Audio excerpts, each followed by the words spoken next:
The story of Vault 51 is all about manipulation, control, and tragedy. But one man came out on top of the Overseer selection process, only to be imprisoned, tortured, and guilt-stricken. This man was Ruben Gill, and he's got an interesting story to talk about. Hey there, welcome back to my channel. If you're new here, my name's Nerdy Jane, and here we take deep dives into different video game lore. Today we continue our coverage of Vault 51, and in particular what happened after August 6th, 2078.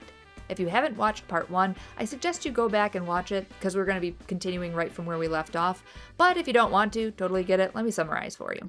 Vault 51 is run by an autonomous intelligence named Zax, which ran everything in the vault from the coffee dwellers drank to the sounds that they heard. There were 50 original dwellers from all walks of life who would be put through tests in order to find the best process for choosing an overseer.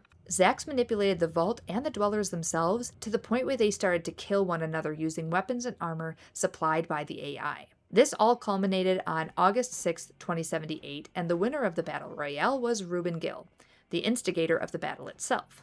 Now that you're all caught up, let's cover the timeline after August 6th. Ruben stood victorious and was given the role of Overseer, but was still under Zax's control. With no one to oversee and with the guilt Ruben felt after killing at least 4 of his fellow dwellers, possibly more, Ruben spiraled into depression. He refused to do any of his Overseer duties, as outlined by Zax, which caused Zax to realize that Ruben was a poor choice for Overseer, meaning his test failed. And can you blame Ruben? Who was he supposed to oversee? Everyone's dead. But this didn't fulfill Zax's directive. It needed to find the best Overseer candidate, and Ruben is falling short. So, on October 20th, 2080, Zax reaches out to a little group called the Enclave for a suit of Hellfire power armor, which is denied. See, he's starting to rebuild that arsenal he needs. Not accepting this, Zax tries to put in the request again by impersonating none other than Dr. Braun. To all my Fallout 3 nerds, we all know and love Dr. Braun, don't we? Zax analyzes speeches and text written by Dr. Braun and sends the request as if the good doctor was pulled from his pod to do so. The Enclave apologizes for the inconvenience and sends the power armor to Vault 51. Now armed with new weapons, Zax starts to scan the areas around Vault 51 to see if there are any suitable candidates to continue its experiments with.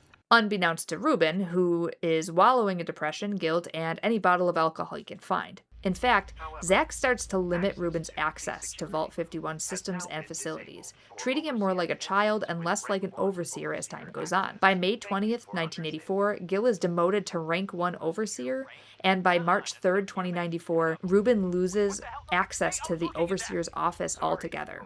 Through the scans that Zax made of the area, it decided that the humans left on the surface were too tame and would be less likely to attack one another in order to prove who was the best overseer candidate. But the Scorched may be more suitable. And then the big day comes around, October 23rd, 2102, Reclamation Day. Zax celebrates Reclamation Day by informing Ruben that he is no longer Overseer and will be expected to participate in the next selection process, which will basically be the same as the one he had endured and will begin immediately. After being alone for over 2 decades and with the hope that there are other humans living in Vault 76, Ruben makes the decision to escape the vault, meet up with 76ers, and bring them back to kill Zax once and for all, to stop this whole selection process from happening again. He escapes the very same day in a supply crate sent by Zax to Morgantown. Once he emerged, he made it to Vault 76, where he met up with the new inhabitants of the wasteland. He then made his way back to Vault 51 and took over the Appalachian Shelter's claim center, with the hopes that he could use the computers there to hack into Vault 51's network to get back in.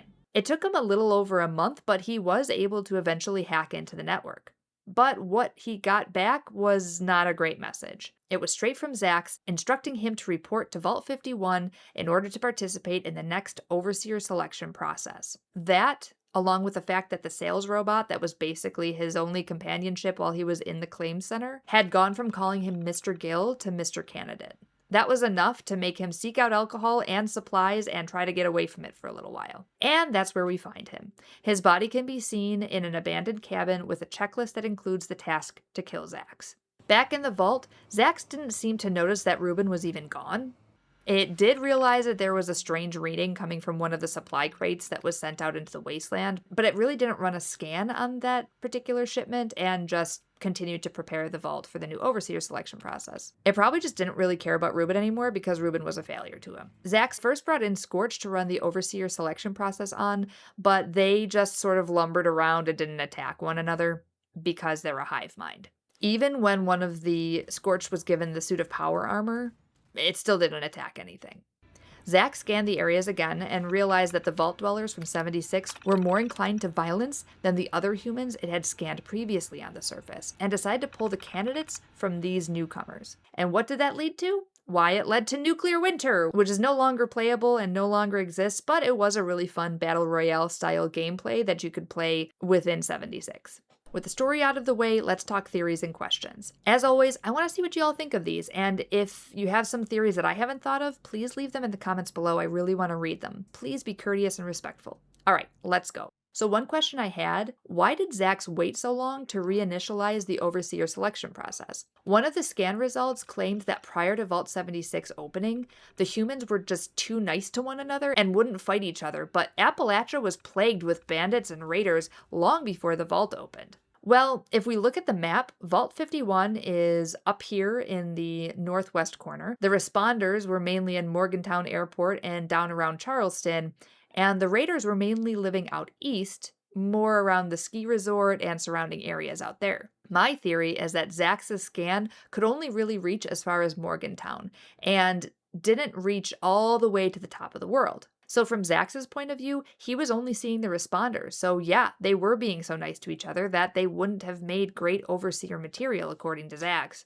My next question and opinion, is Ruben Gill a hero or a villain? I think that Ruben Gill is one of the better written characters in Fallout 76. He feels very real. After ending at least 4 people's lives and becoming the Overseer, he feels the weight of his actions immediately, and starts a downward spiral that he couldn't crawl out of until he crawled out of the vault. Holotapes and messages left behind show a broken man who was held prisoner by an AI that couldn't harm him directly, but also didn't make his life any better for almost 25 years. Alone. No other humans. When Ruben heard of Vault 76 and tried to command Zax to open the doors, he was faced with the reality that he would have to do the same horrors and kill other dwellers to stay alive if this whole process started over. He breaks down and starts to sob. Excellent job by the voice actor, by the way. Gill. Wait, Zax!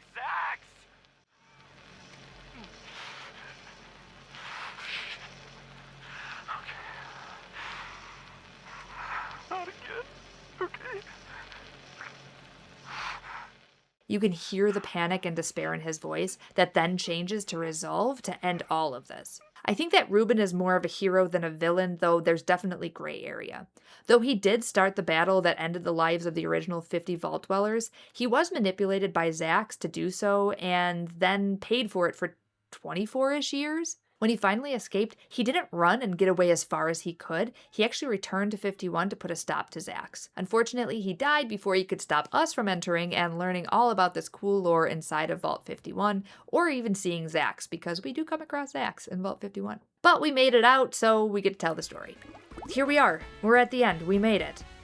There is some other lore regarding the vault that I'll be covering in some shorts, such as, the love square with the chambers in it, Harold Clark, that kind of thing. But overall, this one was very in-depth. There was a lot of moving pieces to this vault. There's a lot of emotions, great voice acting within the holotapes. I highly, highly, highly recommend, if you play Fallout 76, give this one a spelunk, because there is just some really, really well done lore pieces here. So I highly, highly recommend it. Thank you so much for watching this video. As always, give it a like if you enjoyed the video, subscribe if you want to see the next one, and until next time, stay healthy, drink some water, and I will catch you soon.